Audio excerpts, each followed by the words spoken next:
All right, back at it. And Saturday is my favorite day of racing because you get competitive fields. And racing has changed a lot, so there's not as many competitive races, but at least there is there's a possibility of making money today. I'm wearing my Pressure is Privilege hat in honor of Mr. Nichols yesterday, who and I he and I discussed the complexities of betting in a tournament, especially when all the scratches come and you get kind of screwed over based on just, destiny, whatever, but it didn't hurt either of us. So today I thought it would be interesting to kind of talk a little bit about um, two things. One is the sovereignty race that everyone keeps talking about, which is a disaster, um, complete, utter disaster. Most people get excited for big races because of big names. They love their horses. Um, I'd be, you guys can, Shoes got some stuff going on today, so we'll get them on tomorrow. And I wanted to throw a few lobs out there, but do you do you know that I won't? Well, I'll be rooting for sovereignty or journalism, and this is one of those classic examples where in betting, if you don't have an opportunity to make to offset the takeout, the approach is to root for the favorites. And the reason you root for the favorites is so that you can bet against them next time because they just continue to get hyped and hyped and hyped. And so when people are watching these races, um, they shouldn't be betting this Oaklawn race today, in my opinion. But I mean, if you like one of these price horses, go for it. I have no problem with that. But betting a horse that'll be 2 to 5, or betting a horse that'll be what, probably 3 to 1, 2 to 1, it just doesn't make sense. And to me, the probability is, how are you offsetting a 30% situation? And the reason I say 30 is because 20% to the takeout, and then you have to make 10% in the race. So how are you going to say that sovereignty doesn't have like a 50% chance or a 40% chance? Certainly doesn't have a 70% chance. But even if the horse does get bet to 60 or 50%, and journalism gets bet to, I don't know, 2 to 1, 30%, 33%, that doesn't give you the offset you need in order to make a bet. So this is the type of race that you can tell your own friends in your mind, I don't need to bet this race whatsoever. No offense, Oaklawn. I'm sure that there's other races around it that people might want to indulge in. But even with that said, to justify betting a horse at such low odds, it destroys every single possible payout. So I don't really think that's discipline, but some people think that's like a big deal. Shoe might be like, "Oh my god, I can't not bet this race." So, obviously, if you're in a tournament, if you're in the mythical stuff, you're gonna go ahead and just take price. Um, if you're playing in a bigger tournament, well, there's no big tournaments today, not that there's a big tournament today, but there's a couple of things, 500, 1,000. Um, but this is the kind of muscle that I encourage horse players to work out on a regular basis. You don't even need to bet $1. You could if you just wanna have a little something in the race to show that this is what you would do, but the idea is to get into your tracking. And by tracking, I mean you wanna understand what your brain is really saying, and then what you're gonna do to execute that. So, I'm I'm coming on this show and other shows and stuff because I feel like too many horse players are throwing money away, and obviously, I have to keep a little of some stuff close to my chest, especially in tournaments, but there's some basic principles. And if you think sovereignty is going to win, what's the point? You like the horse, you love the horse, there's no way justifiably you can explain to me how this horse has a 70% chance, like, this horse will be bet today. And I don't necessarily think the horse is gonna run the best race. It's a long time. They're not pointing for this race regardless. And same with journalism's coming off a long rest. So if you were to bet it, obviously you're gonna take the price. Beyond that, White Abarrio, okay, that's a fair point. Do you play White Abarrio in this race? Um,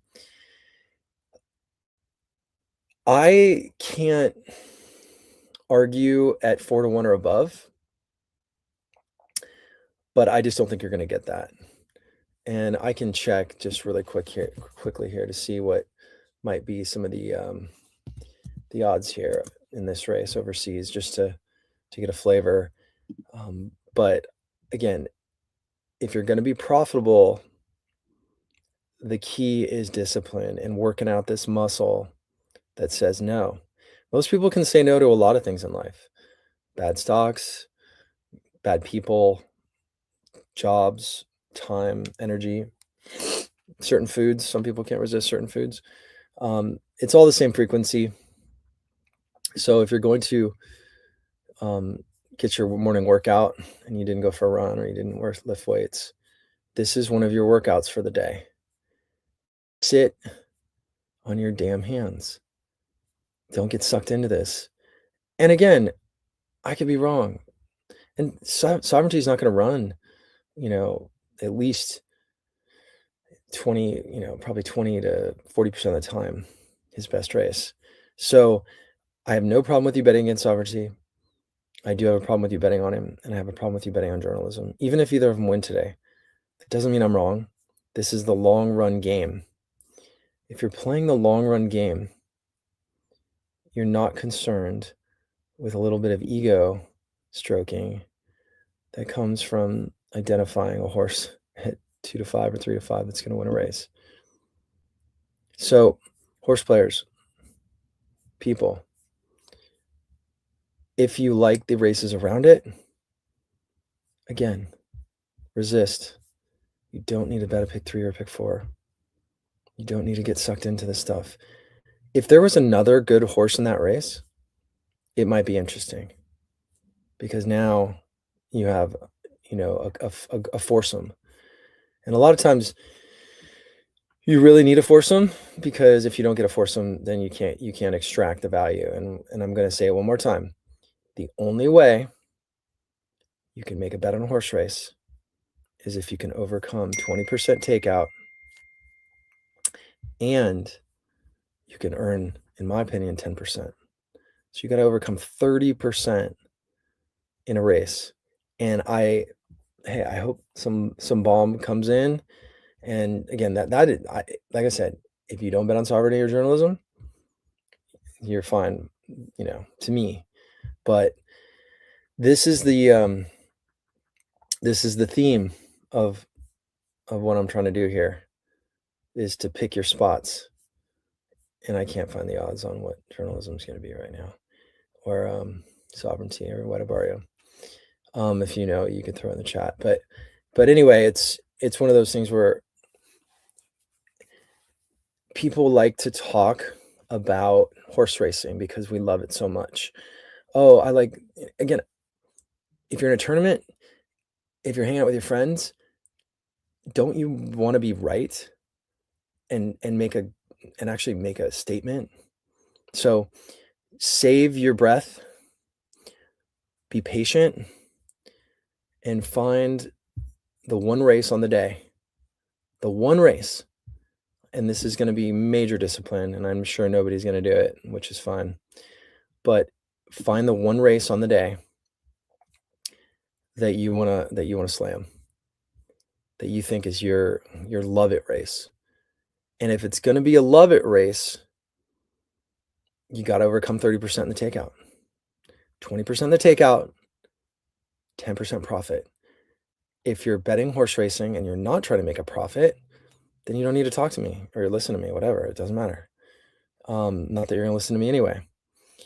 But I'm inviting you into the realm of walking away from these interference patterns that will not tell you the truth. You know, people are lying to themselves that they're doing well on horse racing. If you can't track your bets and hit your targets, if you have 25% 3-to-1 shots and you're betting them once a month, once a week, once a day, 5 times a day, you need to be able to hit that number on the nose, plus or minus like a few percent. So that's my invitation in your world is figure out a way to start tracking your bets, figure out a way to qualify your confidence. This is about you, and this is about you one-on-one with yourself so that you understand what you're actually doing and what you think you're doing. So as you sit there and you look at the race card today, or whether it's Laurel or Keeneland, I'm going to be playing this Laurel tournament just for fun. Because 10,000 for first and a BCBC plus $5,000, that's 15K. So if I have, I don't know, call it 5% chance today because it's really hard. That's 1 out of 20 times I break even. The math is if I'm sacrificing $250 into a pot of money against other horse players, and if I say I'm going to win it 1 out of 20 times, that's 1 out of 20, right? 20 times 250, which is 5K. So I'm sacrificing 5K to break even. And the prize money is 15K basically today, based on 120 entries. I'm assuming it's going to get to that because people are kind of talking about it.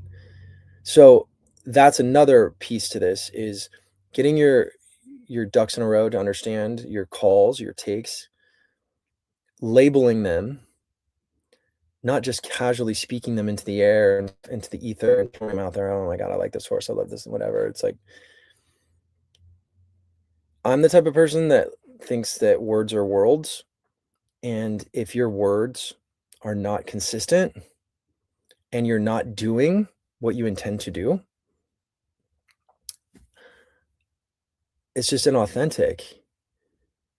And I just feel like horse players are some of the most authentic, real, deep thinkers, risk takers, calculated risk takers. They're a breed, men, women, older, younger, love this community. This is one of the reasons I'm doing this is because if I don't do something, I feel like horse racing is going to die. I really believe that I don't know how much longer racing is going to be in California. I don't know how much all these other gambling opportunities are going to take away from the sport. Obviously, there's issues with horse welfare. Takeout has been a plague for decades, and it's not going away. So what can we do? We have to vote with our dollars. We have to be disciplined. But if as individuals, horse players cannot do what they intend to do, which is try and hit a number, meaning, are you trying to break even? Are you trying to be a big shot? Are you trying to be a CAW? Are you trying to lose 5%? Are you trying to win 5%, 10%? If you're trying to make, this just a hobby, that's cool too. As long as you understand, just have a come to Jesus moment and say, my hobby is costing me 10, 20, 30% a year. What does that translate into in terms of dollars? How many dollars am I betting for my entertainment experience? And then comes the beautiful time fairy. Time is all we have. And as we grow into the boomer world, because so many of us that love horse racing are over 60 or 70, time is in some ways a paradox. It's more important for some because some people are still working at their life and they have families, and some people have crushed it and they're just retired and they're just betting for fun. But that time, to me, needs to be addressed. If you're spending an hour on your hobby on the weekends and you're spending a few whatever the budget you have, and I would always recommend keeping it, between a few, like 1 or 2% of your bankroll. As you get better, you can move that up, and there's something called the Kelly equation that we can talk a lot about when it comes to making your bets if you have the ability to pick probabilities. If you can't put a number on a horse, you probably have a 2% chance of making money in horse racing. And a lot of people hate math, and there's a lot of amazing people that can just look at horses and say things, "Oh, this is a good bet. This is a bad bet." But if you cannot put a number on a horse and you're playing a game with money, then you're kind of in a daze, you're kind of in a cloud. And that's where I want people to just recognize what they're doing. Like, and again, I have no problem if you love this game, just have fun. Like, I mean, the reason I got good at it is because when I was a kid, I used to run around and when I was betting, I was betting, a few bucks here and, after school and stuff like that. So to me, it's about knowing yourself, quantifying yourself, evaluating the whole day. So your job as a professional hobbyist, tournament player, mythical player, cash player. I mean, I'm not talking about the CAWs right now because, they've got, full-fledged teams that are, you know, overanalyzing, psychoanalyzing the intricacies of every horse race to get to, a minus 3 to 5 to 8% so they can get that, that rebate. And that's fine. And they're needed because without them, the pools would get cut in half, and then you wouldn't even be able to bet a five or $10,000 bet ever. So we have to recognize that there's an ecosystem here. And in this ecosystem, the small fish are getting completely destroyed by the sharks. And the question is, what should the loss be for horse players? Like, where should it be? Well, it should be 15%, if you're to 15 to 20%. And if you're at 30 to 50, which is what, like, I think Cummings had said a lot of the players are at that are retail players. If you want to lose that kind of money to play horse racing, that's fine. That's up to you. As long as you know what you're doing. And I think that that's where, gambling is such a low frequency because it's this idea of getting rich quick. And if you have that dream, there's the lottery, there's plenty of games to play, and the lottery is criminal, just basically a tax on the poor to get people to spend dollars, to try to it's painful. But if you like to compete like I do, and you're someone that wants to show off what you know, because horse racing is cool because you see things that nobody else sees. Now, I've dedicated pretty much every weekend of my life to this, tens of thousands of hours. So I'm coming from a place of deep certainty, deep knowledge, commitment. And that doesn't mean that I'm going to win every year. I'm going to win every race. Obviously, if you're a true horse player, you understand that if you're going to be really good, you're going to win probably 1 out of 5 times, meaning you're going to hit 1 out of 5 races. And that's another piece to this is understanding that in baseball, if you're going to be hitting 300, you're really talented. In horse racing, if you're hitting 200, you're really talented. Those fundamental philosophies are glossed over a lot. And I'm talking about win betting right now. So if you're not going to be betting in the win pool, then you're in the gimmicks and you're in outer space. The enchantment of hitting a pick six or a pick five is it's hard to walk away from.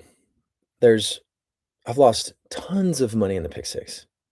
Years and years ago when I used to play it, I haven't played the pick six much in the last 10 years. If there's a carryover and I have 2 really strong opinions, yes, I will entertain it. But the denominations being so low and everybody buying all these combos from the bigger groups, it's lost its allure for me. But again, you're talking about 0.1%, 0.5% type bets, and they're very expensive. So I really want everyone to start thinking about going back to the basics, going back to the fundamentals. And it may sound presumptuous for me to say that you're not making money, and maybe you are, and I'm not casting aspersions at people that I don't know, because I'm just going off of what I hear and what I see. And if you do struggle and you do struggle to find the bets, like I struggle to find bets now, especially with all the intelligence out there. Um, the game must be you must be a precisionist. So think about, again, quantifying a race, finding a few races a day, plenty of racetracks to look at. And instead of betting all of your money evenly across all of the bets and the races of the day, casually, instead of being casual, go into a mindset of this is a tournament.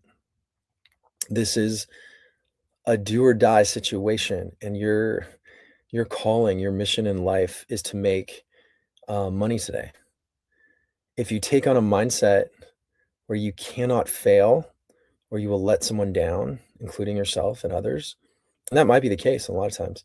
Hopefully, again, number one, you have to be betting with money you can lose until you prove yourself that you can win. Then you have to get clear on your accurate abilities to quantify what your brain is telling you. Just because a horse is potentially going to lose a race doesn't mean that you bet the race. So that's another thing to think about, is when is the race bettable? So probability's got to be in order, got to have the money, got to have the discipline, got to lay out your cards for the day, got to look at everything. And when you've looked at all your horses on the day, categorize them into tiers.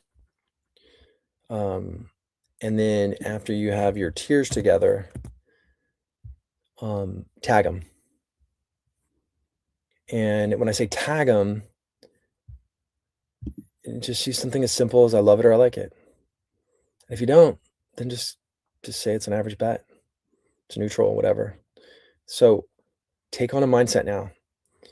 You're training for the betting Olympics. You're trying to finally actually get good at this game. And there's a lot of resources out there. I'm one. I'm happy to I'm in a place in my life where I wanna get back. I wanna help players get to a certain place. I wanna teach people how to fish to an extent. Um, but it all comes back down to math and discipline and presence. And that's the thing, is if you can't do math and you can't put numbers on horses and set, bottom lines, if you can't set a bottom line on a horse and say, "I will no longer bet this horse because of the, um because it's just not profitable." If you can't do that, then you're not disciplined enough to make money at the game, and that's okay. I am checking something in the background here so I can see what I'm gonna do here, because I may just have to make a little something into this Laurel tournament, and I don't know if anybody is watching Laurel right now, but Laurel is having a contest, and I'm gonna mention it again, and the contest is as simple as, um, you win 15K if you're right. So if I have 5% chance and I'm risking a 250 bucks, I'm risking 5 grand long term. And I know a lot of you are not going to follow that. There's a 10K opportunity here at Laurel. So what that means is, what's the amount? What is it going to take to get to that amount? And that's what I'm trying to think about. And I might draw the line, because a lot of people, most people don't really care, but if you did want to think about how I'm going to be playing today in a tournament, I'm trying to get to a certain number, and if I get there and I win, great, and if I don't, I don't. And now I have to play the game of the beloved odds drops at Laurel. So I don't really care that much for this race. It's fine, but maybe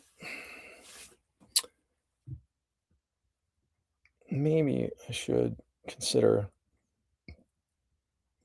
maybe I should consider the odds over the horse that I favored a little bit.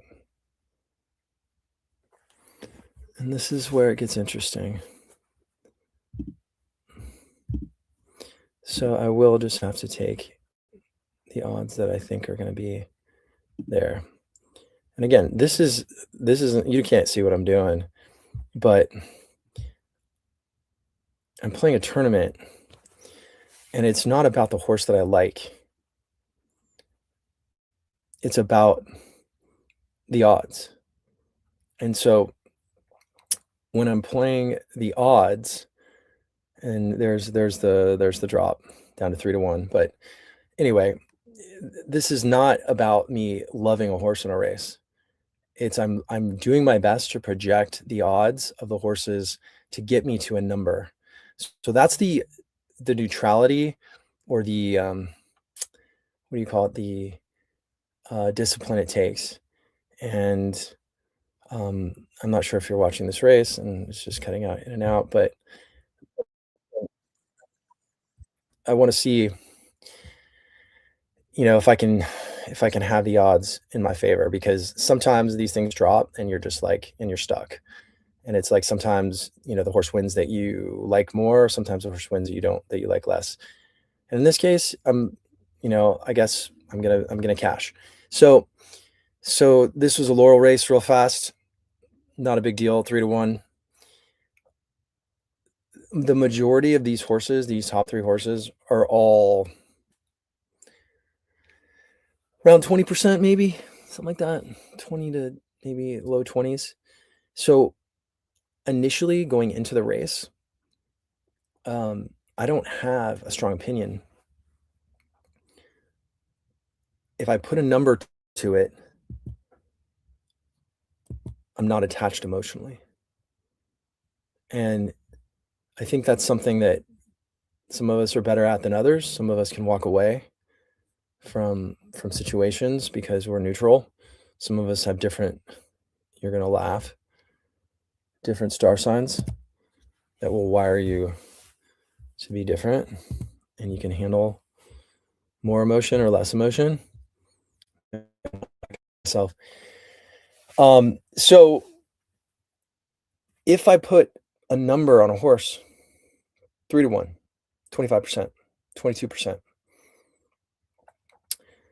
72, whatever you want. And I look at the odds, then I'm not, it's not really a decision. If the odds are there, and this is what sucks, is these CAW odds drops. The horse I bet was 5, and he went off at 3 at Laurel. Again, I don't love this horse. I'm not gonna bet this money with cash. I'm in a tournament. I'm trying to get to a certain number. To get to that number, I have to give up $250 and throw it into a pot with other players. And when I do that, I have to ask myself, how often am I gonna win? If I said earlier I have a 5% chance today at Laurel because that's not my bread and butter, that means I'm gonna lose 19 times. Call it 20. 20 times I lose. $250 every time I play. 5 grand given away into the player pools over the course of the next 10, 20 tournaments at this price point. The prize money today, 10,000 for BCBC and 4 or 5 grand if there's like 120 players. I'm assuming there's gonna be that kind of play, that amount of players just based on the buzz, people talking about the tournament. That's why I'm playing today. And I have a little time in the morning before I have other responsibilities this afternoon. Time, again, matters to me. I have looked at the Laurel card. I have laid out my 3 races. I will bet those 3 races. Fortunately, I hit the first race. I had a horse he wasn't even my top horse in the race. But when he was sitting at 5 and I threw a 20 to 25% tag on him, I knew he was gonna drop. I was hoping he dropped to 4. He dropped to 3. This is why I don't play cash, especially in that situation when there's no edge, unless I'm getting 92, and I know I'm not gonna get 92 on that horse. And even then, I still would there's a lot of variance to my the accuracy of my probability. So, we'll see. I mean, I crossed a bridge to the next point now with that entry, and I'll have, I don't know, probably around 1,000, and it doesn't mean anything right now. Literally, it means nothing other than I've gone from a 5% chance to this is where it gets vague. I don't know what the leader's gonna have in this tournament. This is a small tournament. It can be sometimes crazy because everyone's betting everything when it's only 250 bucks, everyone's just gonna send, and that makes it more competitive. But I'm only gonna bet on the horses I like. I'm not just gonna throw cash around, but here I am, it's like I was at Keeneland. I have decisions to make. When I have such a small amount at 1K in a tournament that starts at 250 and my goal is to finish first, there is no, um, there's nothing wrong with betting that 1,000 on anything that's gonna get me to my what I believe the winning number. Because let's say I bet a horse at 4 to 1. If I bet a horse at 4 to 1 and I win and I get to 5K, that's 20 times the original amount in the tournament. So if I'm at 5K and I bet a horse at 4 to 1, if I normally bet 1,000 at 4 to 1, I'm getting a 4K situation. If I'm now getting 15K on top of that 4K, I'm getting 19K or 18K, whatever. I'm getting 17 to 1. So that's if I bet a 4 to 1 shot that I gotta like. The funny part is it doesn't even matter. It doesn't matter because you could bet a 4, a 5, a 6, a 7, a 8, a 9, a 10, or you could bet 2 10 to 1 shots. It's all the same. It's all value. The prize money is so high that it's worth a shot. Now, the KDBC is coming up too. And I had Nichols on last night, and we were talking about when do you go, when do you not go. In the tournament that he beat me in, I had a decision to make with like almost, right under 30K. It's like, do you spend, 2K, 5K? How much do you spend to try to win an extra 30K? If I'm sitting in second with 30 something thousand as prize money, actually I was sitting in first at the time. And I assume, and I said it when I was on the live stream that's on my show. If you want to watch that, you can watch me. Shows you what superstition's all about because you have to be a certain way when you watch races. Not to get in certain places with things negative or positive. You just kind of sit there neutral and watch. But in that race, I don't know what someone's going to finish with, but I assumed even when I hit it, I was like, yeah, I'm probably going to finish second because I only got to 30K, and I made an error not getting to 40 because I didn't have a way to get to 40. Except if I bet more in the earlier races. So I'm gonna wrap up my point, which I didn't say yet. In the last race, I can bet 5K to win on the favorite. If I bet 5K, I would normally get a 2 to 1 10K.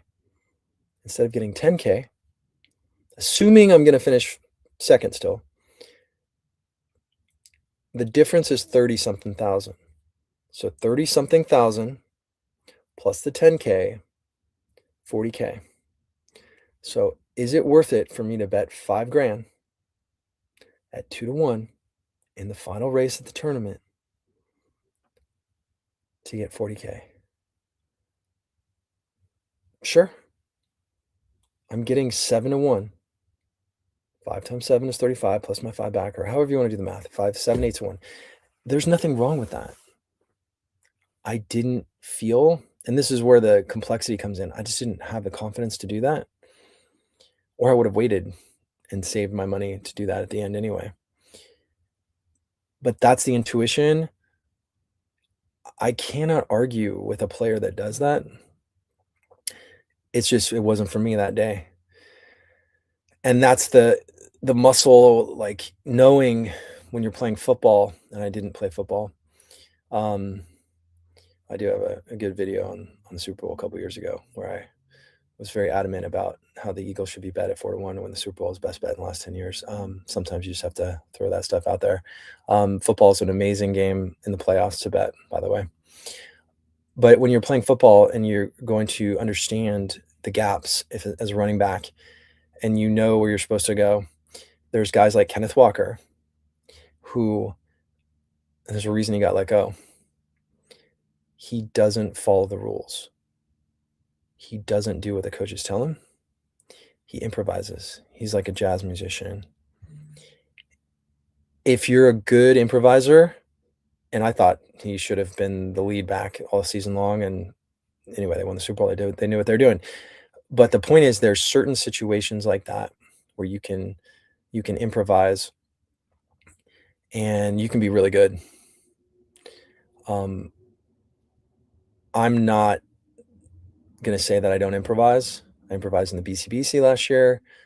I bet I got up to 30,000, bet 25,000 on Beza to win the Breeders' Cup. Lost that. Saved like 2K just in case, because I was going to play this one, maybe this one try in this race, and I played 2 tries, and I ended up just improvising. Not really part of the game plan, but I was like, Chancellor McPatrick can easily come third in this race. And so it put me back up to 29,000 off of like a $800 straight try. Or there's 2 horses I used in second with Nisos. So the improvised approach is something for a seasoned player. And so in that last race at Keeneland, you can improvise and you can, justify, I'm going to bet 5K and get 7-1, and I'm going to go ahead and slam it. There's nothing wrong with that. There's nothing wrong with almost anything you do in the last race if you have money. Even if you don't have a lot of money. And I'm still surprised that more players don't really go for first. Now, I had a good long conversation with Nichols last night, and I told him straight up, you beat 309 players in a ultra difficult day of racing. How much money do you think you deserve to win? And you can watch the show. It's on. It just got posted today, but it was on live last night. And I said, don't you think you deserve 150K for finishing first? Like, you beat 309 people that each put $1,000 in, $309,000 into the players pool, and you get 60K for first, or 65, whatever it is. Well, you get the 10,000 for the BCBC and 5,000 or whatever for the KDBC, but call it 80K, call it 90K. What is the breaking point? Like, where do you honor someone for taking risks like that? Now, it wasn't as much of a risk for him. He liked the horse in the second last race. That was a Trendsetter. That was a 35-1 shot. I misquoted it as in the 40s before. Same thing. Very difficult horse, deserves to win. Hats off. This is wearing this hat in his honor because he was wearing the Pressure's Privilege shirt last night, and I told him I make hats, and I love phrases. I love to pick up on things, patterns, people. You can learn a lot from just looking at someone's face. You can see a lot in someone's eyes. You can see a lot from the way they speak. You can see a lot from the decisions they make, whether the way that they're cutting people off in traffic, whether they're being polite, whether they're being vocal. Maybe they're going against the grain. Maybe they're being authentic in a way that isn't for me, but I still respect them. Anyway, Nichols has a gift, and it's not on accident. He is able to predict mythical games in a whole nother stratosphere. And he's done it consistently, and he's done it in cash now many times. So he has to me, it's like, if you're not making, over 100K in a cash game. It's not a major. It's just not a thing. And, I've probably finished, I think when I was looking at my stats, it was like over 20 something, 23, I think, games I've made more than, no, I think it was like around 20 more than $100,000 scores, and, over 30 wins in cash games over the last like 12 years. But, and that doesn't mean you're always finishing first, but there's a level of risk that it takes to bet big money. It's not for everyone. And I'm not even thinking in the BCBC, people should do this. It's up to you. You have your goals. You don't have to go for the jugular. It's just, if you like the horse, and like isn't the wrong word. It's like, can you put a number on a horse? Because then as you get to the last race in the BCBC, every horse is value. You're getting double on almost every horse you bet. If you like it, if you don't want to risk it, because it's a lot of money betting 10, 20, 30, 40, 50 grand on a horse. So with this prize money for the Grade 1 gamble, I invite all horse players to think about, and I'll add this comment in there too, the background. What is fair? Is 25% fair of the 300,000? Is what, 75K fair? 25% goes to the winner? I don't know. Doesn't feel right. To me, Nichols deserves 150K. I would say 50%, hands down. I know Del Mar does a good job of providing a pretty high first place prize pool.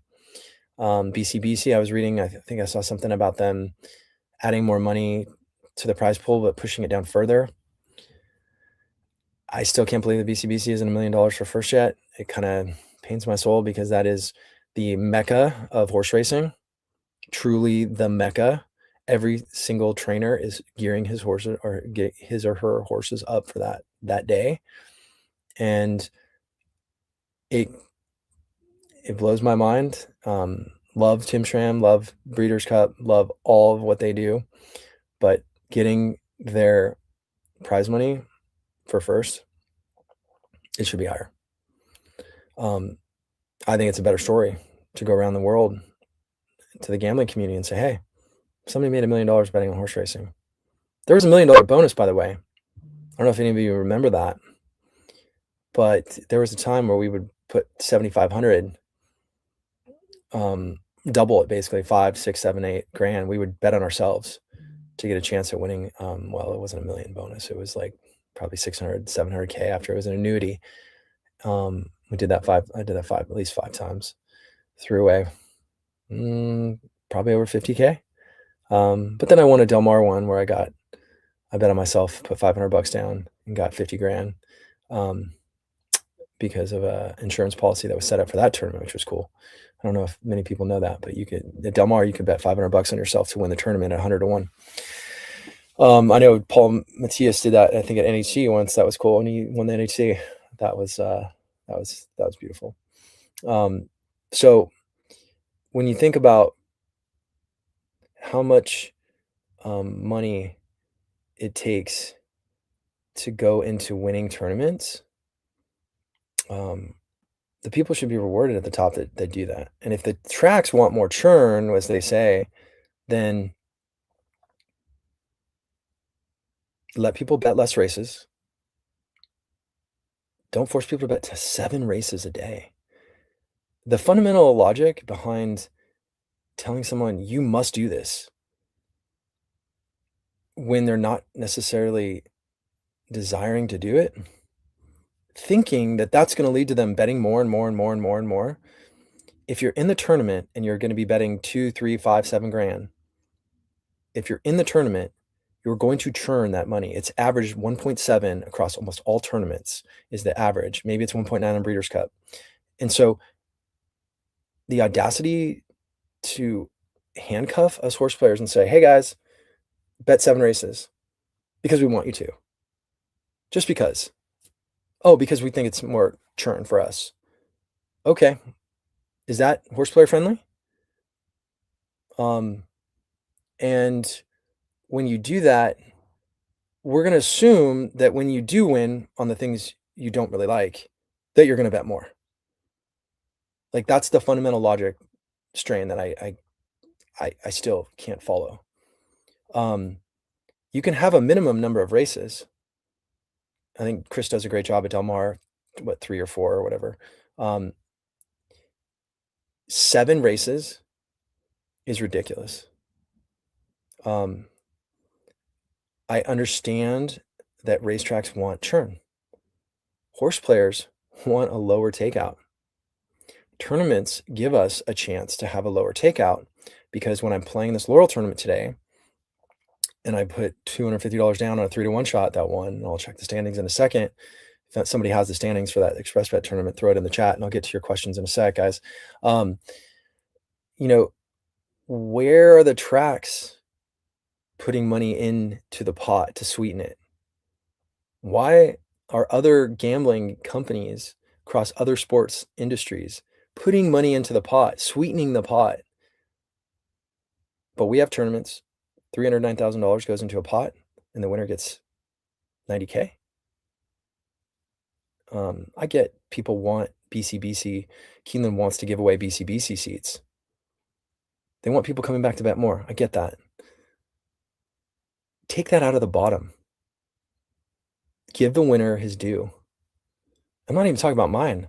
Like, I think I probably should have got 75, whatever. I'm not even talking about me. I'm talking to the person, the spoils.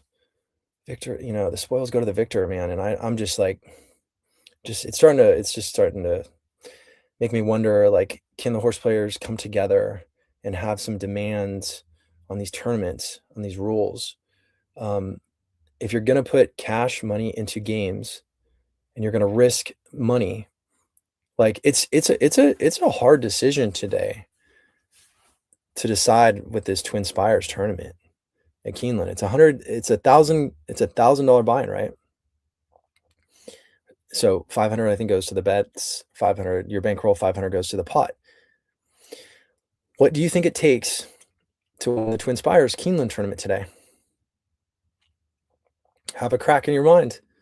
$500. Is it going to be 7, 8, 9, 10, 12x? Well, guess what? It doesn't matter if you win because it's KDBC seats. So if it's KDBC seats, they're valued around 5K. So if you're going to be betting the KDBC or this Keeneland tournament today, and you're betting $500 to get to $5,000, why are you playing this tournament? Just bet cash. You'll get the same exact amount of payout. There's no value. There's no EV. If you bet $500 and throw it into a pot for a tournament, and you're going to try to get to 10x, that's 5K. That's the exact amount of money that it takes, or that's the prize. So the fundamental math in some of the tournaments is putting me in a position to bet less tournaments. And that's why I haven't bet as many tournaments in the last year or so, last 2 years, well, year and a half. It's like I used to usually do 2. Last couple years, maybe 3 years, so I started playing 1, sometimes 2 on the obviously Breeders' Cup, and some of the bigger ones, Pegasus 1. Although this year I did 2 because I liked One Stripe a lot. But like, there's certain parameters that we have to say. It all goes back to discipline, though. It's all the same frequency. It's all the same story, the same voices. You know when you should and shouldn't be doing things. You get that feeling in your body, especially if you're religious with it, and you know that you're getting those downloads where it's like, this is too much money I'm betting. It doesn't feel right. I would love to see the tournament community come together, start thinking about rules and boundaries. How much money should be assigned to the buy-ins, the entry fees? How many, what's the breakdown? First, second, third, fourth? Let's think about that. To win a tournament, to win it, you're going to have to risk, and you're not going to win more than 10% of the time. I click around 10% of the time, and that's over 12 years. And that's like going through excruciating analysis on myself. And most people aren't going to do that. They don't have the time, they don't have the passion, they don't have the money, whatever. So if you're going to play tournaments, I think all of us need to have some set of guidelines. How much money to enter? What's the prize breakdown for second, third, fourth? Where do we draw the line? Breeders' Cups, and it's an interesting one. There's so much money. It's such a beautiful thing. I don't want to like by any means slam it. I do think more money should go to first, 100% for the story and for the risk. When people are betting tens and thousands of dollars, 10 and 20, I mean, I bet almost what, 50, 60 grand last year in the Breeders' Cup collectively. Like if you're risking 60K, don't you think you should probably be getting at least 10, 15x for taking those kind of shots? That's again, I'm biased. Everyone, hates on me being a big aggressive player and thinks I'm loose cannon, whatever. I don't care. And I'm not here to please. I'm just trying to live my life. I'm trying to play this game the best I can. I'm trying to be the best in the world at this. And I'm also trying to help people avoid making a lot of mistakes. I want a competitive game. I loved what Dave Nichols did. It didn't hurt when he beat me. I knew if you watch the live stream, when I aired the $10,000 bet live, you will see my instant reaction. Probably going to finish second. I knew it right then. The horse was 15 to 1 morning line, and I bet 1,000, and he was around 9 or so when I bet it. I think he went off at 8 or something. It wasn't enough to get me to then do my all-in bet. And that was a mistake because I wasn't mentally prepared for the scratches that happened that I learned 30 minutes before that. And I needed to be more aggressive. That doesn't mean you should be aggressive. That doesn't mean other people should be aggressive. You got to know your style, your threshold, your bankroll, your matrix of decisions. You got to study what makes you good. Everyone talks about, like, what do I do in the last race? Save money for the last race, save this. If you can't pick a horse's probability and say this horse should be 4 to 1, you're not going to win many tournaments. If you can't put a number on a horse and understand where your strengths and weaknesses are, you're always going to be floating. If you want to be a hobbyist, great. Love this game. This is not for everybody. But I'm speaking to hardcore tournament players, and I'm speaking to people that really take this game serious.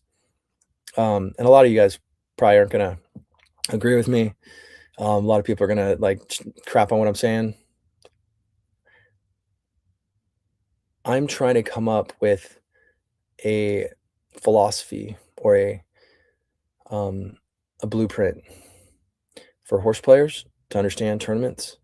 And over time, I'm going to do a lot of episodes, bringing a lot of different people on, talking about some sticking points. It's weird too. I'm in this weird place. There's things I know about tournaments that I don't necessarily want to go too deep into because it's part of my edge. Slowly, I will reveal some things that can help people lose less. There's no benefit in me giving you a horse. If I were to give out horses, the odds, I'm not saying that people would slam it, but there's a horse that was yesterday at Keeneland. I told Shu about. I was like, yeah, this horse is interesting. May take a crack. The horse goes off. It's 14, goes off at I think 6 to 1, 5, 6 to 1. It's that turf race. You know how much money was bet on that horse to get it from 14 to 6? I was kind of calculating. I think it was like 8 grand, maybe. $8,000 took a horse down from 14 to 6.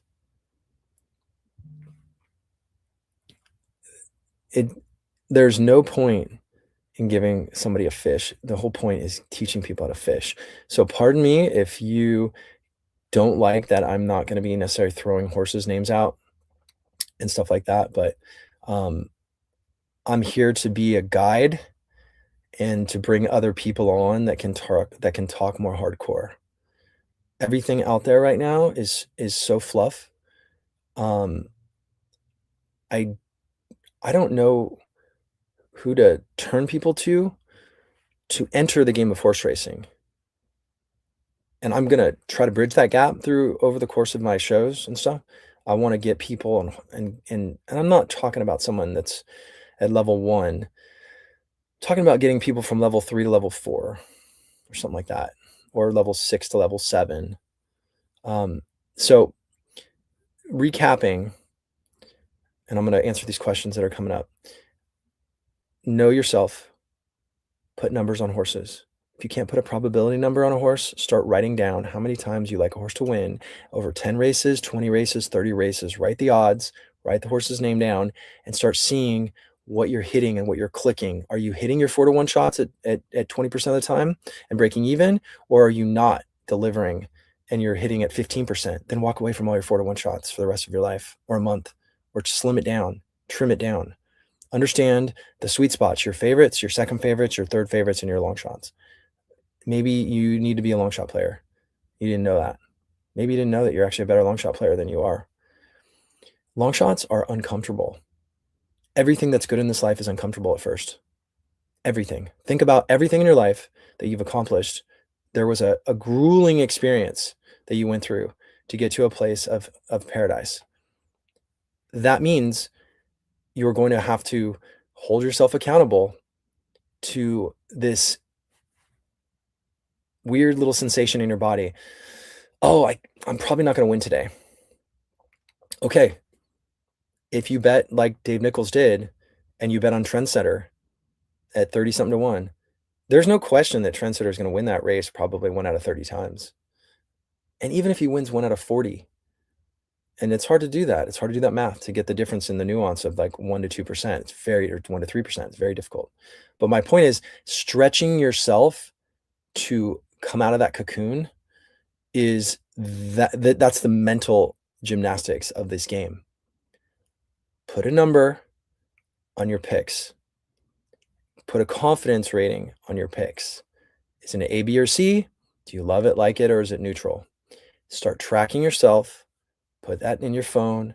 Every time you make a bet, just write it in a phone little app that says notes, bets. Just write the horse's name down, the odds, and put the finish position at the end of each day. Start looking at yourself. After you get aware of your strengths and weaknesses, you can manage your time, looking at the races that only fit into your mold. Which races, if I'm talking about cash play right now, not tournament play, they're kind of together, analogous, gosh, I can't even speak. But if you can't play cash and you can't master your probabilities, you are never going to win in the long run. It's a game of the long run. So when you get uncomfortable in that day, I'm not going to win today, I'm going to bet this 21 shot, whatever, 10 to 1 shot. Over a month, and you have the track record to show yourself that you can win, just get used to it. Don't expect to win every day. Like I said before, the best are winning 1 out of 5, 20%. That's the best. I would say the elite type non-CAW players, between probably 18 and 22%. So if you're going to take the game as a hobby and you don't care about money, you don't really want to track yourself, throw everything I said out the window, it's fine. Not for you.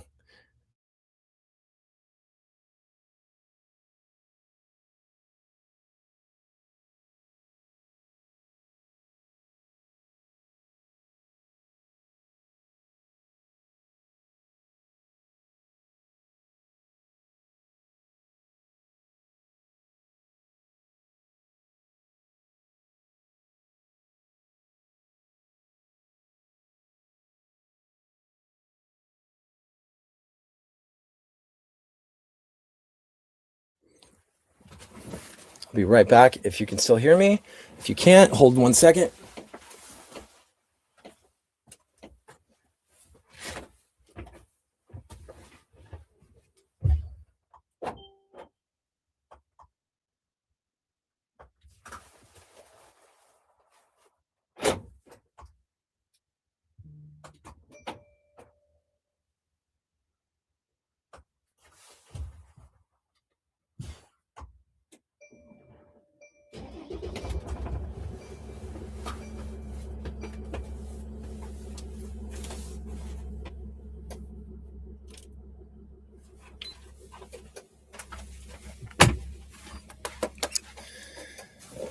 right, I don't know if this is live, but there was some technical difficulties in my little Batcave studio. So I'm gonna try to continue here. We're gonna see if this works because I do see some numbers up, but I don't know if it's working. All right, so how do you manage minimum races where you see no value or strong opinion? I don't bet a race that I ever see no value in. Simple as that. So if I have a strong opinion, then I gotta look at those races and go, how do I quantify it? So let me give you an example. If I like two horses, won the Breeders' Cup, and again, I don't even know if you guys are hearing me. So if you are hearing me, put a little message in the comment thing because power did go out, but it's back. So if you look at the BCBC, if I thought Beza and Diamond Rain were both like interesting horses and the value for each of them was there, like there's a little value on each of them. If there was, then what am I going to do? If I treat them the same, there's no, like, if there's the same value to coin flip, if the odds are going to basically be where I think they're going to be, there's no, that's the game of the intuition and the little whispers that helps you get to the next levels when you're in context like that. So if there's no value and it's a minimum race or a minimum amount of races and I have to bet, you can bet multiple horses to win to try to get through it. You can bet a horse to show or a horse to place if they don't even allow show or wagering, whatever. You have to do one of those things. Show bets usually click up around 80% for me. So I know what that math looks like. So if you have 4 show bets, 0.8 times to the 4th power is 0.64 times 0.64, 0.36. That means 1 out of 3 times I'm going to lose a show bet if I have to bet 4 show horses on a day. But I don't, you have to follow the rules of the tournament. I don't like minimum races that I don't have an opinion on, of course. So I don't really know where else to go with that. So you can throw another question, but John here, good pick on 3 at Laurel. Oh, this is Mr. Hurd. Dude, I was telling people last night, and again, I assume I'm live right now. The technical difficulties went out. So I see live in the upper corner and I see some hundreds and hundreds of people in the chat, whatever. But yeah, and John, I don't know if you heard the earlier part of the show, but I was just saying classic tournament play where I'm trying to get to a number and I got to jump back on the tournament stuff to see the schedule or the leader stuff. But when you're torn between three horses, just take the odds. The probabilities are all the same to me. I'm not a Laurel guy. I'm not an anti-Laurel guy. I'm saying my probability of winning that tournament is 5% today. Now that I hit the first leg, it's probably closer to 20 to 25% now. Maybe 18 to 30%, depending on the horse I'm going to choose. And also I got to choose a target. But that's a whole nother element to this. I have to decide, do I want to bet the horse I think that can win and hope that I can get first and get that 15K? Or do I sit there and just try to take the shot to get to the 15K because the EV is so strong? And that's the other dilemma. But I do have another entry, so we'll see what happens there. And maybe I can split and do 2 different horses. We'll see what happens. But anyway, I assume that I've covered the things I needed to talk about today, which are tournaments, setting rules, having a guide like myself, people, there are others that exist out there that talk about structure, the importance of having goals, the importance of having discipline, the importance of sticking to your plan, the importance of understanding that you will maneuver a little bit in audible, but have your love it and like it's and neutral bets together, A, B's, and C's organized, know where your strengths and weaknesses are. Overall, the tournaments, this tournament community needs to come together and set some boundaries, some boundary conditions. So we need to have a very clear structure for first, second, and third based on what happened at Keeneland. I'll say it another time. Dave Nichols deserved 150K. In my opinion, hands down. What he did deserved 150K on top of the money he won. It should have been a $200,000 day. That's the story. to me that should have been floating around horse racing. It's $100,000. Again, love Keeneland, love the people there, love everything about Keeneland. But they want people to bet on the Breeders' Cup. So they want to give away a bunch of Breeders' Cup seats, and they want people to go to the track and come back and bet. And it's like, let us decide. Give the money to us. Let us decide. Or remove some of the money from other positions. Remove some of the cash money past third or fourth. If somebody gets fourth place or fifth place, no offense, whoever that was, and has 3, 4, 5x what they started with, does that deserve $10K? I don't know. But anyway, I got to get back to the tournaments on Laurel, but I wanted to also mention what I started the show off with, which is sovereignty in that race is a situation where for me, I will be rooting for sovereignty and journalism to win. I will never be betting on either of those horses. Not that they can't win, and I guess it's raining too, so that makes it even a little stranger. I hope if you do bet it, you play a price. Betting those two horses at those odds and trying to beat a 20% takeout is a losing long-term bet. So stay away. The reason I'm rooting for them to win is because I want to bet against them next time. And that's the mindset of the horse player is you bet against the hype horses if you feel so fit. And I'm going to be bringing on a bunch of people in the next few weeks. And over the course of the time, I want to get people like leveled up. I want to help people. I want to get people structured. I want to get people aware of the best practices to take on so that they can track themselves, like what I was going through today.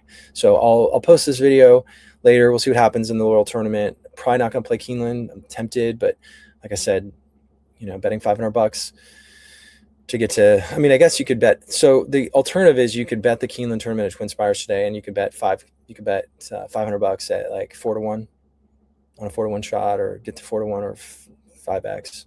Keep your fingers crossed and hope that you qualify for the KDBC. If I had a horse like that, I might do that. So that's not necessarily, it's straddling the line, because then if you don't finish in the top few and you don't get the KDBC, you threw away this money. You could have bet the other 500 at 5-1 and got another 2,500. But anyway, reach out to me on Twitter if you want. John, I wanted to say one more thing to you. I talked about your show that you were in the pilot. I mentioned that yesterday, that I found the old pilot, the original pilot for horse players that was scrapped, but they used 90% of it and he was in it. So hopefully we can air that. That'd be cool. You could watch John Hurd run around the racetrack. He should have been on the show. He's a stand-up guy. He's an amazing guy. Great father, and just one of the most spirited people in horse racing, one of the characters, one of the many. But thanks for listening. It was a bit winded here, but I wanted to get a few things out there on the tournament side about the structure of tournaments, walking away from sovereignty today and journalism, just watching the race, rooting for them to win. It's good for the sport. It's good for the next bet, because I'm always thinking about the next bet. And we got Derby coming up. I'll be out there and stuff. So thanks so much for watching, and pardon the power outage here, but sometimes it happens. And, when you're in the Bat Cave, it gets dark. So